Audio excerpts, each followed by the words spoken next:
Hola, buenas noches, bienvenidos a un nuevo programa de Hoy Nos Toca, edición lunes 17 de octubre, fecha emblemática para el peronismo, Día de la Lealtad. Y hoy vimos en qué estado está el peronismo en la actualidad, absolutamente fragmentado. 5 actos distintos, 3 de los más importantes, uno de la CGT justamente en obras sanitarias, reclamando lugares en las listas y un lugar en la mesa chica de donde se toman las decisiones.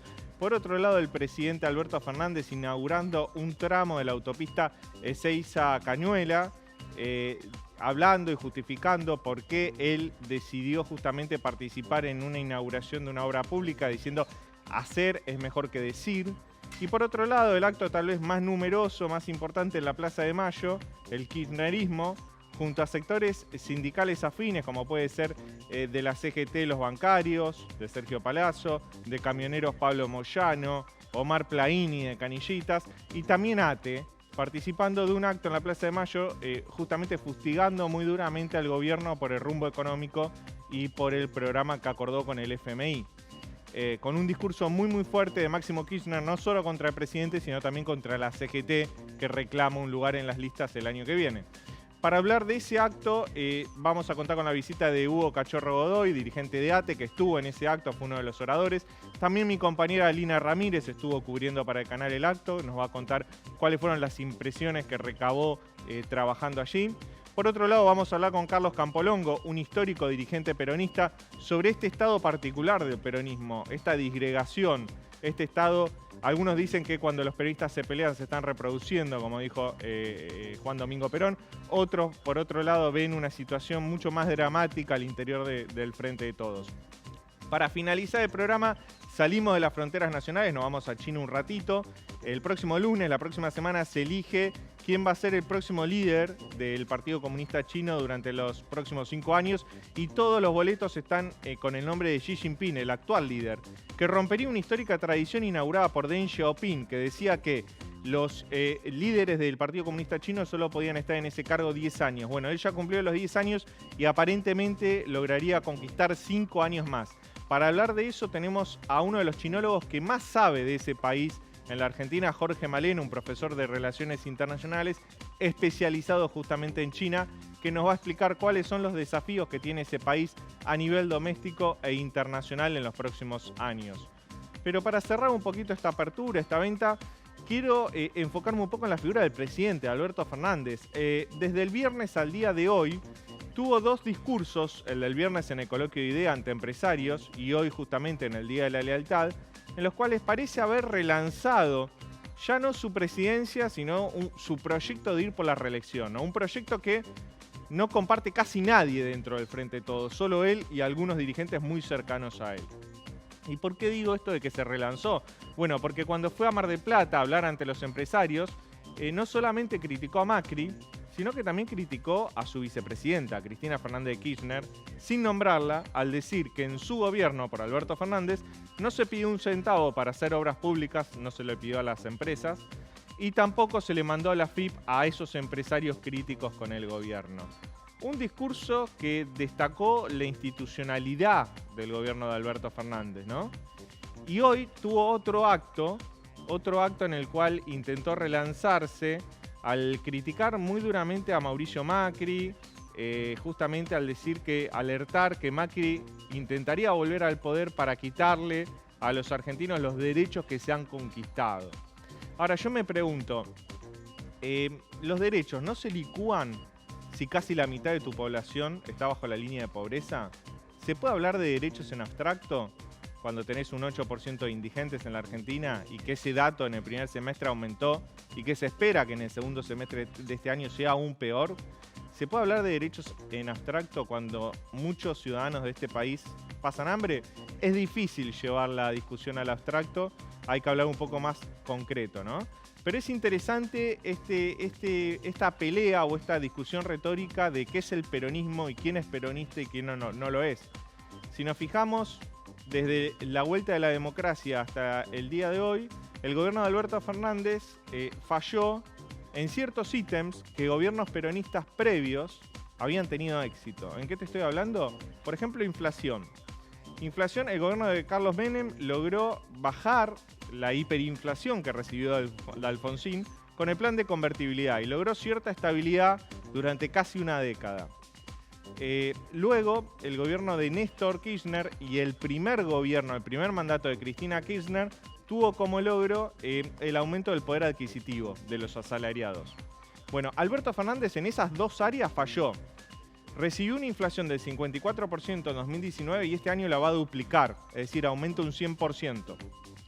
Por otro lado, durante su mandato, durante lo que va de su mandato, el poder adquisitivo de los trabajadores cayó, no aumentó, como en los anteriores gobiernos kirchneristas. Entonces, en esas áreas donde el peronismo supo tener éxito y supo recabar apoyo popular, su gobierno está obteniendo fracasos, ¿no?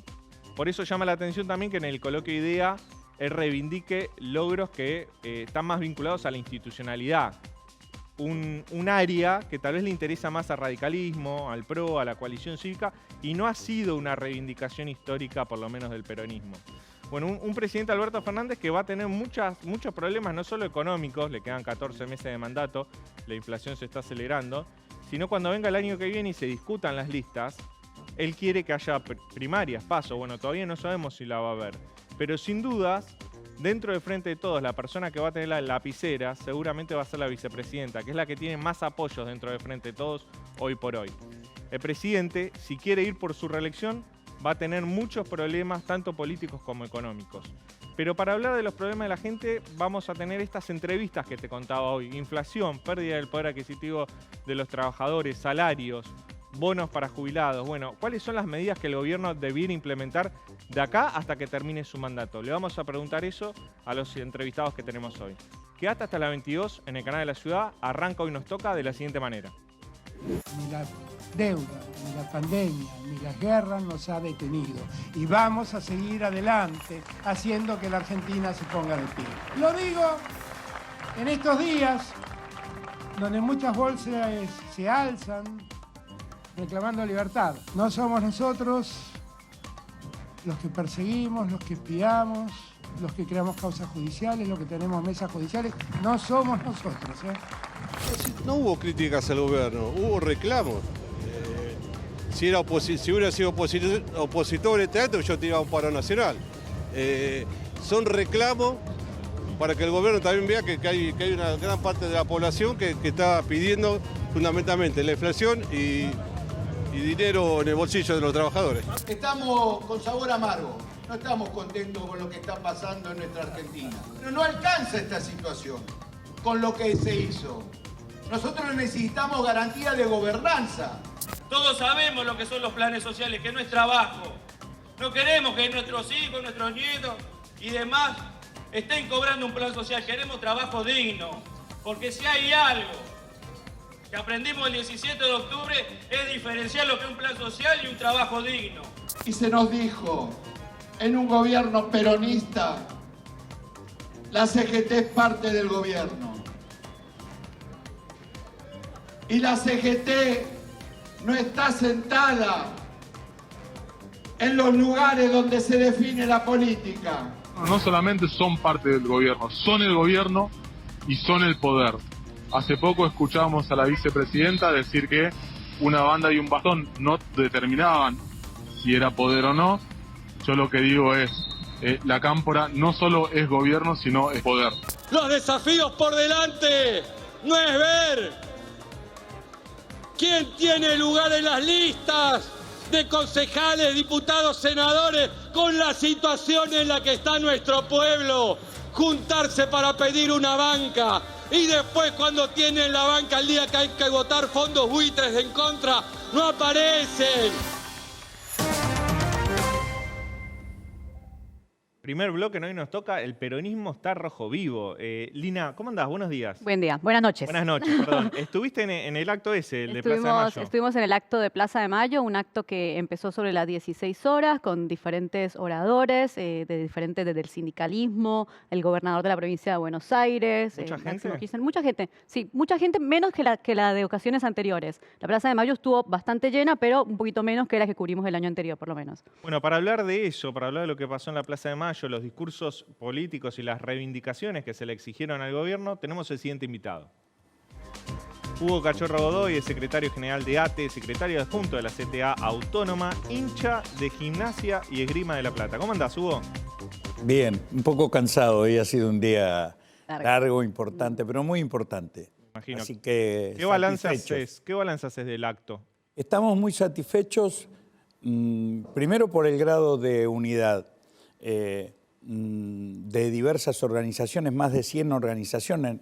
Hablamos dirigentes sindicales y Máximo Kirchner en representación de los partidos que forman parte del Frente de Todos, pero participaron también pequeños y medianos empresarios, movimientos cooperativos, movimientos sociales, organismos de derechos humanos, estaba Tati Almeida, y este es un dato. El otro dato es la masividad, y el tercer dato es la profundidad de la propuesta. Elaboramos un documento, Unidad Nacional con Soberanía y Justicia Social, marcamos una serie de planteos, algunos de coyuntura que tienen que ver con la necesidad de la redistribución de ingresos y otros más de carácter estratégico que tiene que ver el rol de un Estado soberano para intervenir en la vida económica, social y cultural del país. Una serie de propuestas que esperamos puedan ser discutidas con el gobierno y que puedan orientar no solamente lo que resta de este mandato de este gobierno, sino la perspectiva futura, porque la salida de la crisis no se va a dar de manera inmediata, pero lo que sí se tiene que dar en base a principios e intereses concretos. Y nosotros decimos que los intereses de la clase trabajadora y el pueblo deben estar en primer orden. Por eso soberanía y justicia social son los ejes vertebradores de cualquier propuesta de políticas públicas. Hoy Alberto Fernández anunció un bono para sectores populares de 45.000 pesos. ¿Alcanza? Es en 2 cuotas, ¿no? Sí. El problema es que acá creo que va a alcanzar a un universo de 2 millones de personas, según dicen. Y es por 2 meses. Creo que no alcanza, porque son 4,5 millones de argentinos los que padecen hambre. Y entonces se necesitan medidas más de carácter estructural para resolverlo. Por eso que nosotros proponemos un salario universal que alcance a cubrir la canasta de la indigencia para garantizar que ningún argentino o argentina padezca hambre en nuestro país. Esto, junto con la propuesta de un aumento de emergencia para los trabajadores activos y jubilados, tanto formales como informales o precarios, son la mitad de la población económicamente activa en la Argentina, son medidas que deben ser inmediatas y un aumento del salario mínimo vital y móvil. Nosotros decimos que esto debe ser un shock de redistribución que debe ser previo a una serie de medidas de carácter antiinflacionario no tradicionales, no formales, que permitan frenar la inflación, pero garantizando una recuperación del ingreso de los sectores populares. Hugo, hoy en los discursos, una de las cosas que escuchábamos, o por lo menos yo escuché en todos los discursos, era la representación de la vicepresidenta, ¿no? Que estaba ahí, que mandaba su saludo. Escuchábamos, de hecho, los manifestantes, los militantes que cantaban al ritmo de Cristina Presidenta. ¿Qué postura tiene ella al respecto, digamos? Entiendo que no estuvo, pero estaba con este acto. Sí, bueno, eso yo no lo podría decir. No he conversado con ella. Creo que... Respecto a este documento me refiero. Yo creo que ella tiene un rol de centralidad muy importante para ser candidata a presidente o para ser gran electora. Lo que sí no puede ser con el dedo, con un superdedo. Es necesario, y lo demostró este acto con más de 100 organizaciones de distintos signos, como decía antes, que esa unidad es trabajosa, hay que construirla, implica aceptar matices, diferencias. De hecho, no hay un acuerdo absoluto entre todos los que estamos allí, pero nos pusimos de acuerdo en las propuestas de un documento muy profundo. Creo que Cristina Fernández tiene en cuenta esta realidad y va a poder aportar mucho en un proceso de acá al momento electoral, donde es necesario que de manera el Frente de Todos se resuelva sus candidaturas de la manera más democrática posible. Ahora, Godoy, ¿no es raro que en el acto estaba Máximo Kirchner, que es diputado oficialista, bueno, Axel Kicillof, había muchas figuras del gobierno? Y muchos intendentes también. Claro, ¿no es raro de que se le pida en el acto al gobierno que tome medidas económicas cuando dentro del acto hay oradores que son parte del gobierno? Lo que pasa es que quizás no estén en lugares de decisión inmediata, porque hoy las principales decisiones tienen que ser tomadas por el presidente y por el ministro de Economía, donde se ha concentrado una importante cuota de poder del Poder Ejecutivo, y se están demorando medidas de este carácter a la que hacía referencia antes, medidas para redistribuir el ingreso, para contemplar las necesidades de los sectores populares, y esto entonces es lógico que se exprese de esta manera. Vamos, y espero yo, que el gobierno convoque a dialogar a quienes hemos presentado estas propuestas. Para nosotros lo importante es haber construido esta unidad y sostenerla en el tiempo y basarla en una propuesta programática que es la que está planteada en el documento Unidad Nacional con Soberanía y Justicia Social, para que no nos gobierne el Fondo Monetario Internacional, sino que gobierne un gobierno soberano, valga la redundancia. Quería consultar por eso, porque el ministro de Economía, Sergio Massa, está tomando medidas que son de ajuste fiscal, baja de emisión, para cumplir con el FMI, con las metas acordadas con el Fondo Monetario Internacional. Por lo tanto, las propuestas que ustedes plantean parecen ser más de cara a 2023, a las elecciones de 2023, que aplicables ahora, a menos... No. Oye, necesitamos que sean ayer. ¿Pero vos crees que este ministro de Economía las va a aplicar? Necesitamos que lo haga, porque el gobierno del Frente de Todos llegó para hacer un programa que estuviera en las antípodas de lo que hizo el macrismo, porque el macrismo destruyó mucho la economía argentina, el poder adquisitivo de los sectores populares, fragmentó y multiplicó el hambre en la Argentina. Este gobierno tendría que haber resuelto la deuda del hambre, es uno de los compromisos principales. No lo ha hecho y esto se ha agravado. Entonces, si este gobierno pretende ser una opción de continuidad, más allá del candidato o candidata, en el 2023, tiene que dar cuenta de esas necesidades populares y eso requiere medidas hoy.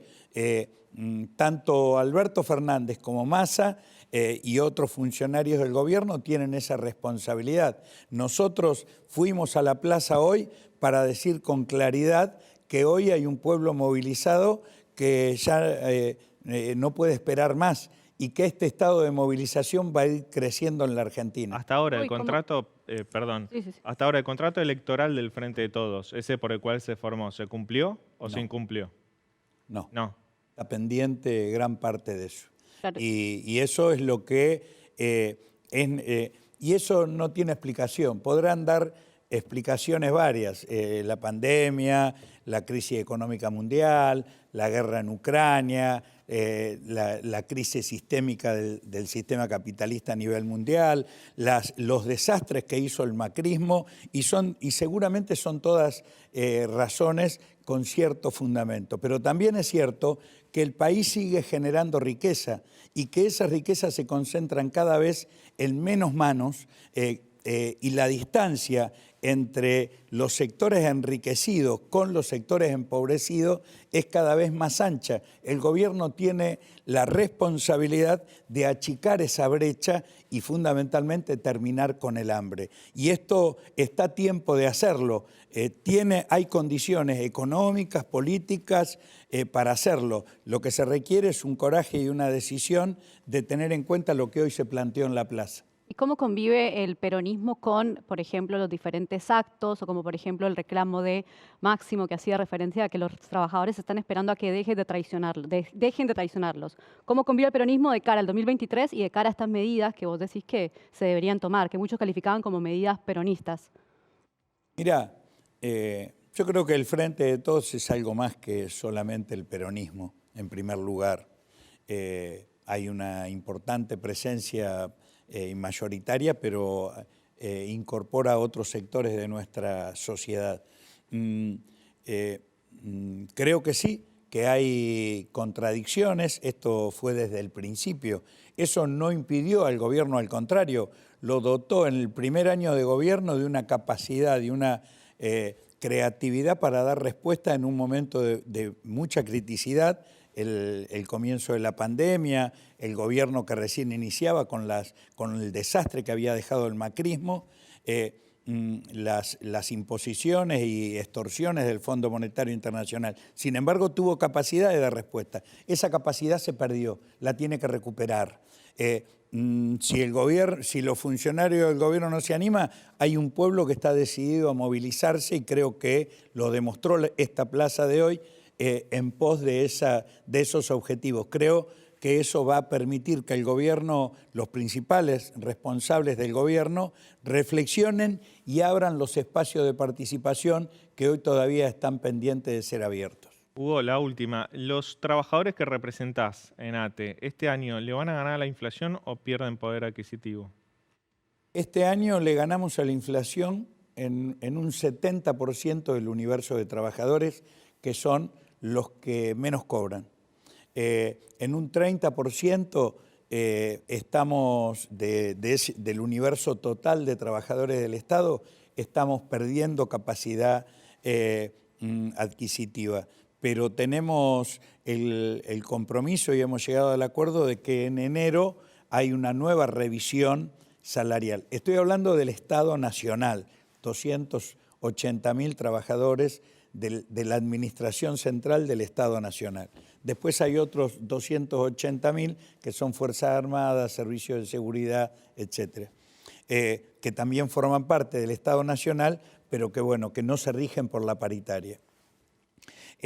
Nosotros vamos a seguir insistiendo para que antes de fin de año haya un aumento de emergencia que incluya también a los trabajadores del sector privado, a los trabajadores del Estado, y si obtenemos ese aumento de emergencia estaríamos superando la inflación.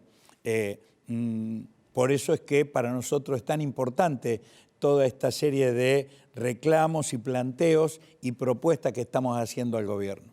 Hugo, muchas gracias por venir al programa, muy amable. Gracias a ustedes, muy amables. Nos vamos a un breve corte. Cuando volvemos vamos a hablar con Carlos Campolongo. ¿Y de qué podemos hablar? De peronismo. ¿Qué vamos a hablar en el Día de la Lealtad? Justamente esta división que se expresó hoy con distintos actos y cómo está el peronismo de cara a 2023. Quédate que ya volvemos.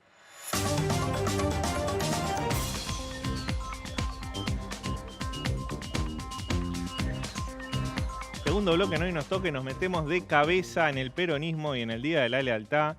No sé si está bien esto que voy a decir, acá el invitado que tenemos seguramente me puede desasnar, pero creo que hay tantos peronismos como peronistas. Justamente hoy Barrio Nuevo, en el acto de la CGT, dio una definición muy fuerte, muy categórica, muy al estilo de Barrio Nuevo. Dijo, el peronismo está hecho mierda.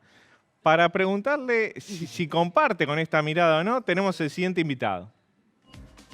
Se trata de Carlos Campolongo, periodista, abogado y docente, legislador Cava entre 2000 y 2003, asesor de Duhalde para las elecciones de 2011. ¿Cómo estás, Carlos? Hola, Leandro, muy buenas noches. Permitime que le mande un saludo y que pronta recuperación al amigo Daniel. Daniel Santa Cruz, que tiene una gripe. También le mandamos un saludo desde acá. Y a Lina también. Aquí estoy para que me pregunten todo lo que quieran. ¿Compartís lo que dijo Barrio Nuevo? Sí, por ahí yo soy, menos, ¿cómo te podría decir? No me gusta decir malas palabras todo el tiempo. Tuvo fenómeno, está hecho mierda el peronismo. ¿Qué quiere que te diga? Y lo peor es que nos adeudamos todavía unos mea culpas muy, muy profundos. ¿Cuáles? Yo te diría la degeneración después de la muerte de Perón, ¿qué ocurre con nuestro movimiento? Degeneración organizativa, conceptual, en cuanto a la transparencia y fundamentalmente a la ausencia de un proyecto que perdure, que sea creíble. Esto es una parte. Ahora, en este día, digamos, obviamente el peronismo siempre tuvo, como toda organización social, sus rituales, ¿no? El bombo, la marcha. Yo hoy pasé porque quería ver y estaba y compartir un acto que fue el de obras sanitarias, que estuvieron unas 120 organizaciones sociales. Vamos, por lo menos para la gente más joven. Obviamente que el gremialismo en la Argentina tuvo muchísimo más que 120 sindicatos. En la década del 70, ¿sí?, se había dado ya el proceso de industrialización y en aquel entonces la Unión Obrera Metalúrgica era el sindicato más potente. Lo manejó primero Bandor, que fue asesinado, y después José Ignacio Rucci era de ese gremio, de San Nicolás, y después estaba Lorenzo Miguel, dirigentes gremiales a los cuales conocí. Pero hay dos cosas. Uno es el tema de la lealtad. La lealtad no es un servilismo, es realmente honrar a un pueblo que tuvo visos heroicos, épicos, que hoy está de moda en el posmodernismo tratar de olvidarse de todo. No hay que mirar con el espejo retrovisor, te dicen todos esos lugares comunes que son muy aceptables. Pero si vos no sabés de dónde venís, a dónde estás y a dónde vas, no tenés proyecto de vida ni tenés proyecto político, en mi humilde opinión, pero bueno. Haciendo referencia a esto que vos decís de la lealtad, hoy en los discursos escuchábamos que decían varios dirigentes que así como acompañaron a Perón, también pensaban acompañar a, por ejemplo, Milagros Sala o a la persecución de la vicepresidenta. ¿Pensás que el estar tomado de este discurso de la lealtad es realmente un sentir político o es...? Pero no tiene nada que ver con muchos de los que pronuncian esas cosas. Porque primero que no tienen ninguna raíz ni historia peronista en muchos casos. No tengo el peronómetro yo no lo tengo el peronómetro. ¿Y entonces por qué pensás que no son peronistas? Porque escucho sus ideas, porque ¿sabés lo que pasa? En el peronismo hubo todo un periodo que se llamó la resistencia.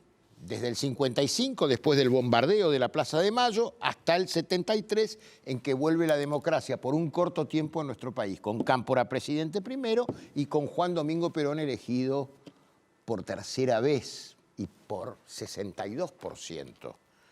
Entonces, me parece que justamente la cuestión está planteada allí. El peronismo tiene, yo te diría ya, incorporado en nuestro pueblo una suerte de idiosincrasia peronista. Él decía muy bien, peronistas, bueno, ¿cuántos hay?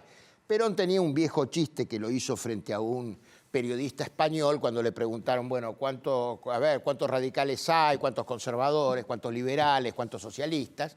Y Perón llegó al 100% y dijo, ¿y peronistas? Le preguntó el periodista. Ah, no, peronistas son todos.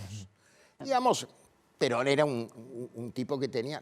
Yo no idolatro solamente a las personas, nunca lo hago, menos en política, pero de la estatura de Perón, de la concepción de Perón e inclusive de los errores del peronismo, que fue muy combatido al principio en su génesis, se olvidan, porque como la historia se estudia poco también en la Argentina, se olvidan que hubo toda una década que se llamó la década infame, donde valía el fraude, ¿sí?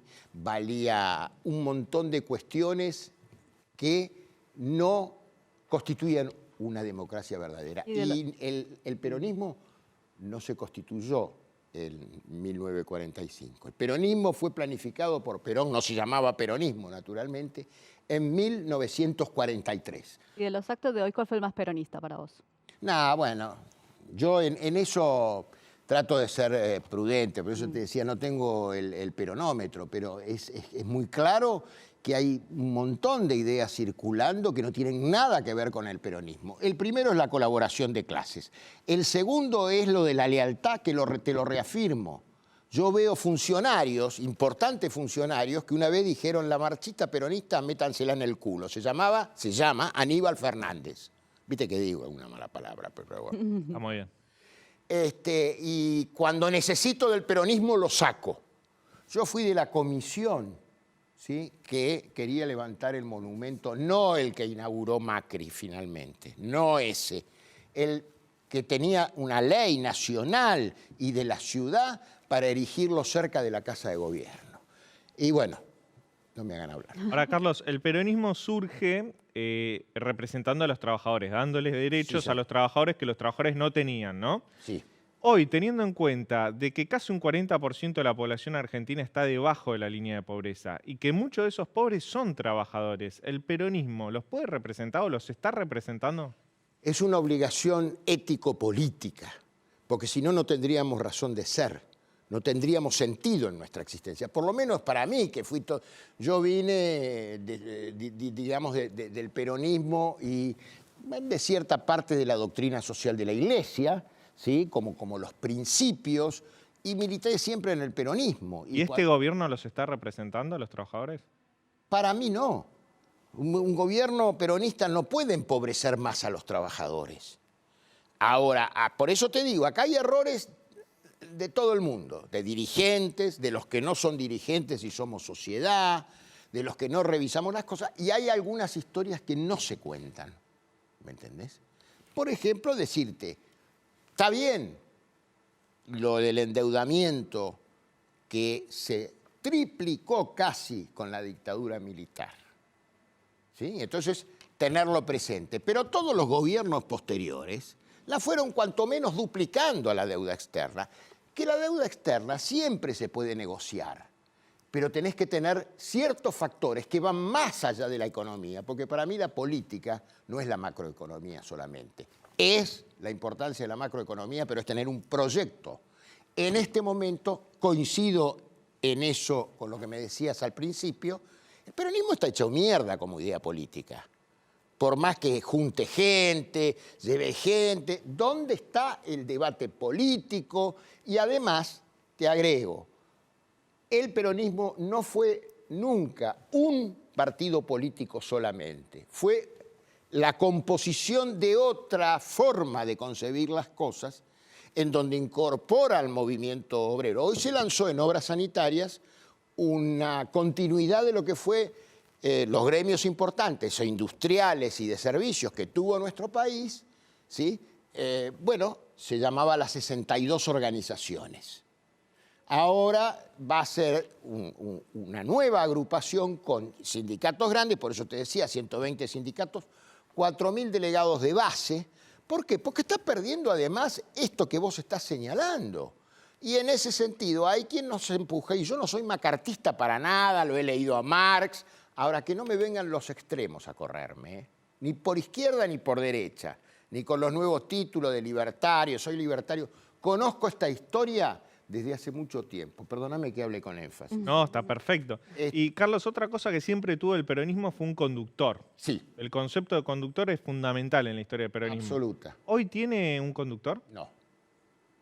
Tiene un intento, un conductor es el estadista, cosa que también carecemos, que puede tener una visión general. Hay muchísimas cosas de la historia del general Perón que solamente muy pocos la conocen, porque se ha construido también una leyenda negra. La resistencia cuando emerge el peronismo es fundamentalmente hacia la bandera donde vino a instaurar que el trabajador no tenía por qué bajar la cabeza frente al patrón. Y yo te aclaro, no soy clasista, estoy por la colaboración de clases, en donde a veces hay excesos de un lado y del otro. Bueno, para eso está también un Estado bien construido, eficiente, con resultados, para que medie en esas relaciones de injusticia que se dan. Esto es lo que nos enseñó el peronismo y que nosotros lo hemos vivido muy intensamente, con mucho más debate en profundidad del que hoy existe. Y es una lástima que no haya... Hay militantes de todas las expresiones políticas y me parece buenísimo y yo las respeto. No el dogmatismo, no el fanatismo, el tener la mente abierta para reconocer al otro realmente. Mira, yo siempre digo, porque tengo formación, soy psicólogo además, digo, hay una diferencia entre la pasión y el fanatismo.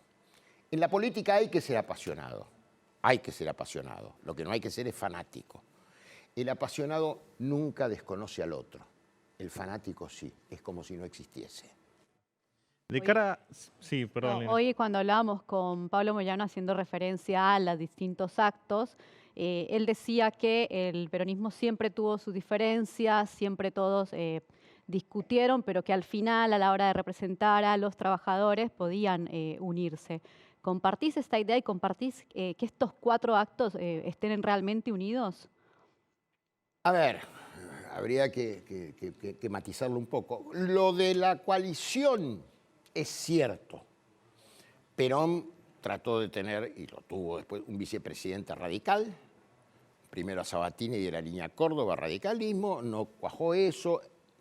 Bruno Quijano, no era Bruno el apellido, me confundo con otro que fue funcionario. Bueno, siempre fue frentista, pero con una conducción y con una idea política, que donde también había que modificar cosas. El peronismo tuvo una gran crisis en el 52, una crisis donde plantea un Congreso de la Productividad, y es la época del famoso pan negro, que hoy le contaba a colegas, compañeros de ustedes, que después se puso de moda el pan negro. Pero comer pan negro era, ¿viste?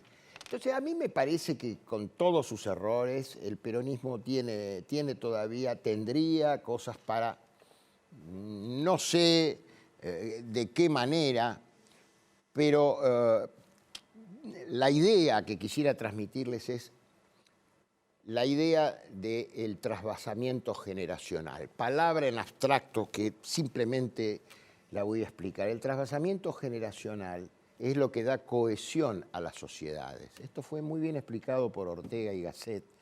Él estudió mucho la cuestión de la generación y entonces la define en 2 palabras. ¿Qué es una generación? Una zona común de experiencias. ¿De quiénes? De los que nos antecedieron, de los que estamos y de los que están viniendo.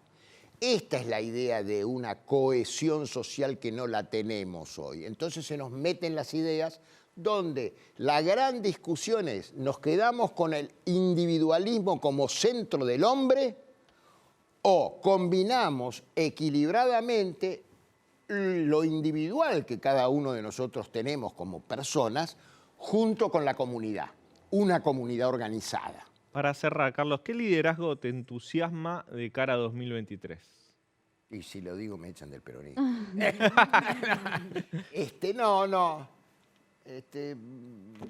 Todavía hay que verlos bien, porque la palabra en política se ha degradado mucho. Entonces, ya sé, la política siempre tiene algo del secreto, las cuestiones del poder, de la llamada rosca. Yo no descalifico, pero ¿sabes lo que pasa? La rosca sin ideas y sin acción no sirve para nada, ¿me entendés? Entonces, esos cenáculos que se hacen con frases hechas, miles de asesores, marketing y qué sé yo, no reemplaza la responsabilidad de la decisión política de un líder. Pero sin decirlo, ¿vos pensás que puede haber una representación? ¿Hay una representación peronista de cara al 2023? Sin que lo digas. Sí, yo creo que va a haber. Yo lo desearía porque es parte de mi identidad, yo no la voy a negar. Cuando hago periodismo trato de ser lo más ecuánime posible dentro de mi subjetividad. Yo creo que sí, porque vuelvo a lo que compartí con ustedes al principio. Hay cierta cosa que ya se ha incorporado a la idiosincrasia argentina, con todo lo bueno y con todo lo malo. Y entonces esa cosa incorporada hace que sea muy difícil. El periodo de la resistencia fue muy duro. Hay algunos que hoy exageran y quieren volver al preperonismo. Eso es lo que no es correcto. Las intransigencias por derecha o por izquierda. Entonces, tratemos de construir entre todos, tenemos que mirar el sistema económico, cómo lo hacemos para que, digamos, el coeficiente de Gini, la diferencia entre los más ricos y los más pobres no sea injusta. Volvamos a esa bandera de la justicia social que enconó a muchos en esa época, que abrió las grietas que ya venían entre radicales y conservadores antes, Y qué bueno que yo estuve presente cuando Ricardo Balbín saltó una tapia en la calle donde vivía, en Vicente López, saltó una tapia y se abrazó con Perón. Así como viví en persona cuando, en la muerte del general, él dijo, este viejo adversario viene a despedir a un amigo. Esa es la unión que tenemos que tratar de lograr todos los argentinos. Buena imagen para cerrar la charla. Gracias, Carlos, por venir al programa. Muy amable. Gracias a ustedes, gracias. Vamos a un breve corte. Cuando volvemos te contamos qué puede pasar en China la semana que viene. Xi Jinping tendrá otro periodo al frente de ese país. Quédate que ya volvemos.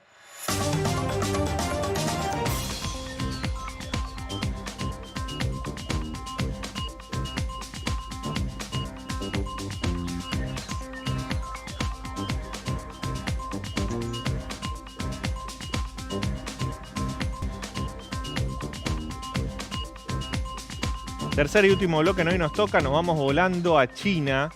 Comenzó ayer el Congreso del Partido Comunista Chino que va a elegir, a designar quién va a ser el próximo líder de ese país. Xi Jinping, que es el actual presidente, estuvo 2 mandatos al frente de ese país, 10 años. Esa es una tradición que está instaurada desde la época de Deng Xiaoping, que los líderes del Partido Comunista Chino gobiernan durante 10 años, durante 2 mandatos de 5 años cada uno.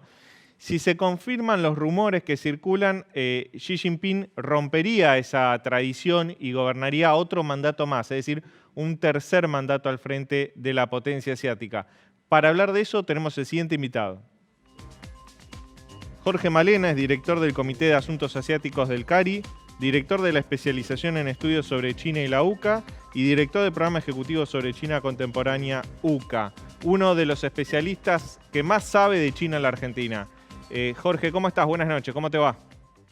Muy bien, un gusto de hablar con vos, Leandro. ¿Qué tal? El gusto es mío, Jorge, muchas gracias. Bueno, te quería preguntar en principio, esto que se espera que Xi Jinping sea designado nuevamente para un tercer mandato, es lo más probable, ¿no?, que puede llegar a pasar en los próximos días.